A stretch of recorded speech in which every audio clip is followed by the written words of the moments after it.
Halo, assalamualaikum para pejuang CPNS sekalian. Jumpa lagi di channel Kelas Ilmu. Pada video kali ini kita akan membahas mengenai FR bocoran soal TWK dan TIU pada seleksi CPNS tahun 2021 ini ya. Namun bagi kamu yang baru menemukan video ini, jangan lupa untuk di-subscribe agar bisa mendapatkan info dan materi soal baru dari Kelas Ilmu. Oke teman-teman, tanpa berlama-lama lagi, kita langsung saja ke soal nomor 1 ya. Sinonim dari kata restriksi adalah titik-titik. A. Krusial, B. Konsisten, C. Holistik, D. Pembatasan, atau E. Rekonstruksi. Kalau dilihat dari Kamus Besar Bahasa Indonesia, arti dari restriksi itu adalah pembatasan, yang D ya. Kalau untuk krusial itu artinya adalah gawat, genting, penting. Kalau arti konsisten adalah tetap tidak berubah-ubah. Kalau holistik itu artinya adalah keseluruhan, dan rekonstruksi artinya adalah penyusunan kembali dan pengembalian seperti semula. Paham ya? Kalau untuk mengerjakan sinonim ini, teman-teman itu harus memiliki banyak perbendaharaan kata ya. Kita masuk ke soal nomor 2. Ini merupakan deret angka ya. 2, 4, 16, 18, 324, 326, dan titik-titik. Titik-titiknya itu adalah A. 106.276, B. 125.352, C. 157.482, D. 181.968, atau E. 203.528. Oke, kita akan coba mengerjakannya ya. Pertama-tama kita tulis dulu 2, 4, 16, 18, 324, 326, dan titik-titik. 2 ke 4 itu adalah tambah 2, 4 ke 16 itu adalah kali 4, 16 ke 18 itu juga tambah 2, 18 ke 324 itu kali 18, 324 ke 326 itu juga tambah 2. Kalau tambahnya tambah 2, yang ini sama yang ini itu kan sudah beraturan. Sekarang kita mengerjakan yang satunya lagi. Coba kita perhatikan yang 4 yang ini.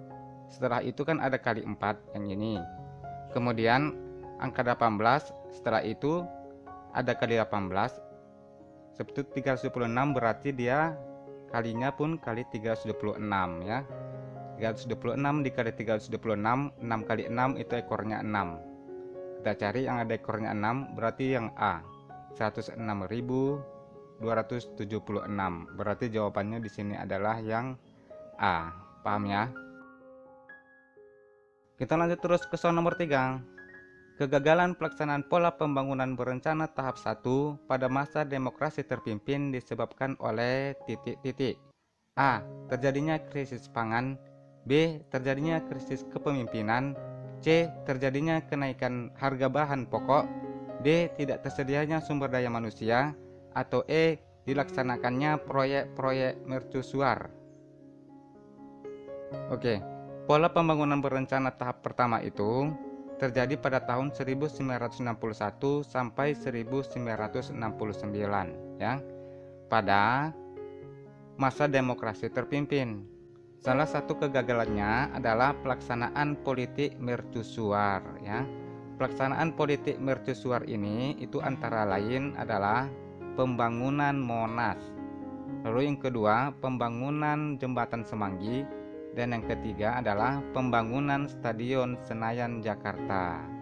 Jadi jawabannya, kegagalan pelaksanaan pola pembangunan berencana tahap 1 itu disebabkan oleh dilaksanakannya proyek-proyek mercusuar. Jawabannya di sini adalah yang E. Soal nomor 4. Salah satu faktor yang mendorong pemerintah pendudukan Jepang membubarkan Putra dan mendirikan Jawa Hokkaido adalah titik-titik. A. Para pemimpin Putra tidak mau melakukan seikere. B. Para pemimpin Putra tidak mau menjalankan tugasnya. C. Para pemimpin bangsa Indonesia memanfaatkan Putra untuk mendorong munculnya rasa kebangsaan. D. Para pemimpin putra menjalin kerjasama dengan kelompok Islam. Atau E. Organisasi putra dianggap sebagai lambang seluruh aliran pergerakan nasional. Oke, Putra atau Pusat Tenaga Rakyat adalah organisasi yang dibentuk pemerintah Jepang di Indonesia, yaitu pada tanggal kalau nggak salah 16 April tahun 1943 ya. Ini dipimpin oleh 4 serangkai. 4 serangkai itu siapa saja? Ya, Insinyur Soekarno yang pertama, lalu yang kedua Muhammad Hatta, yang ketiga KH Mas Mansur, dan yang keempat Ki Hajar Dewantara. Pertanyaannya, Jepang membubarkan Putra kenapa? Yaitu karena disinyalir Putra digunakan sebagai sarana untuk menyebarkan paham kebangsaan di kalangan rakyat Indonesia. Orang itu membentuk, orang itu juga membubarkan ya. Jadi jawabannya, salah satu faktor yang mendorong pemerintah pendudukan Jepang membubarkan Putra dan mendirikan Jawa Hokokai adalah yang C. Para pemimpin bangsa Indonesia memanfaatkan Putra untuk mendorong munculnya rasa kebangsaan. Paham ya? Kita lanjut ke soal nomor 5. Ini merupakan soal bahasa Indonesia dari soal cerita ya. Langsung saja ke pertanyaannya. Kalimat yang tidak padu dalam paragraf di atas terletak pada titik-titik. A. Kalimat pertama, B. Kalimat kedua, C. Kalimat ketiga, D. Kalimat keempat, atau E. Kalimat kelima. Ya, kita akan coba baca ya.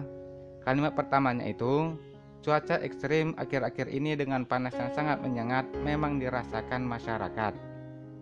Lalu kalimat keduanya, udara di siang hari yang mencapai 34-35 derajat Celcius membuat orang gerah. Kalimat ketiganya, berdasarkan data BMKG, gangguan sistem cuaca di atmosfer akhir-akhir ini disebabkan oleh gangguan tropis dampak menghangatnya suhu muka laut perairan Indonesia. Lalu kalimat keempatnya, selain itu juga faktor La Nina yang masih berlangsung hingga saat ini.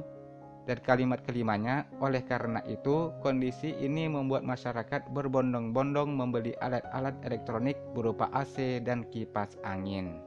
Ya, sebuah paragraf itu terdiri dari serangkaian kalimat yang saling berhubungan dan membentuk kesatuan pokok pembahasan, ya kan?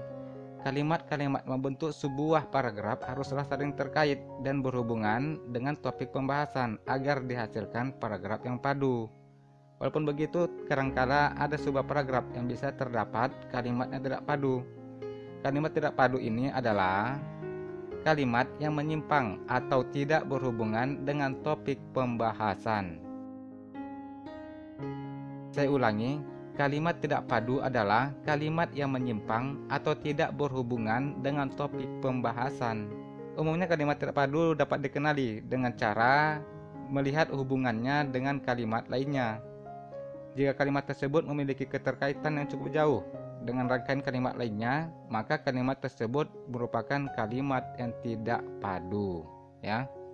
Salah satu cara yang digunakan untuk menemukan kalimat tidak padu adalah dengan menentukan ide pokok paragraf terlebih dahulu. Jadi ide pokok dalam paragraf di sini adalah cuaca ekstrim yang akhir-akhir ini dirasakan. Ini terletak pada kalimat nomor 1 ya. Kemudian kalimat nomor 2-nya itu menjelaskan gagasan pokok, yaitu bagaimana suhu udara di siang hari. Sedangkan kalimat ketiga dan 4 itu juga mendukung kalimat sebelumnya, menjelaskan faktor-faktor penyebab ekstrim. Nah, kalimat nomor 5 ini memang dari segi topik masih berhubungan dengan cuaca yang panas. Hanya saja kalimat tersebut sudah tidak lagi padu dengan rangkaian kalimat sebelumnya, sehingga tidak mendukung gagasan yang ingin disampaikan ya. Harusnya kalimat tersebut lebih tepat digunakan jika topik pembahasannya dan kalimat sebelumnya itu membahas tentang cara masyarakat beradaptasi dengan cuaca yang ekstrim. Paham ya? Jadi kalimat yang tidak padu dalam paragraf di atas itu terletak pada yang E, kalimat nomor 5, karena dia tidak mendukung gagasan yang ingin disampaikan. Gitu ya. Soal nomor 6. Kata yang tidak baku pada bacaan di atas yang digaris bawahi adalah titik-titik. A. Sentra, B. Energi, C. Program, D. Handal, atau E. Vaksinasi. Ya, mari kita baca dulu ya. Gunakan powerbank, PLN sambungkan listrik sementara sebesar 1 juta volt ampere atau VA untuk sentra vaksinasi bersama di Tenis Indoor Senayan, Jakarta. Hal ini dilakukan guna mendukung program vaksinasi yang tengah gencar dilakukan pemerintah.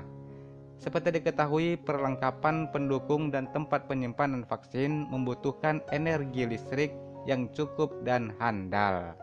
Jadi kata yang tidak bakunya itu yang mana? Ya, kalau untuk option A ini sudah benar, seperti itu tulisannya. Kalau yang option B juga, energi itu juga sudah benar. Yang program itu juga sudah benar. Yang handal, ini harusnya tulisannya andal, bukan handal, gak ada hanya ya. Jadi jawabannya yang tepat di sini, kata yang tidak baku itu terletak pada yang D, handal. Kalau untuk option E itu kata vaksinasi itu juga sudah benar, kata baku ya. Paham ya?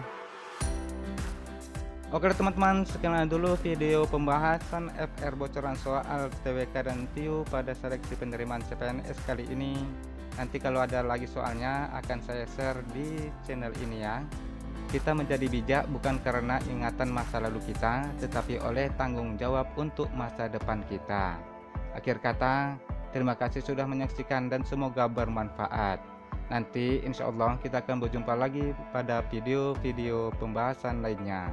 Assalamualaikum warahmatullahi wabarakatuh dan sampai jumpa. Bye.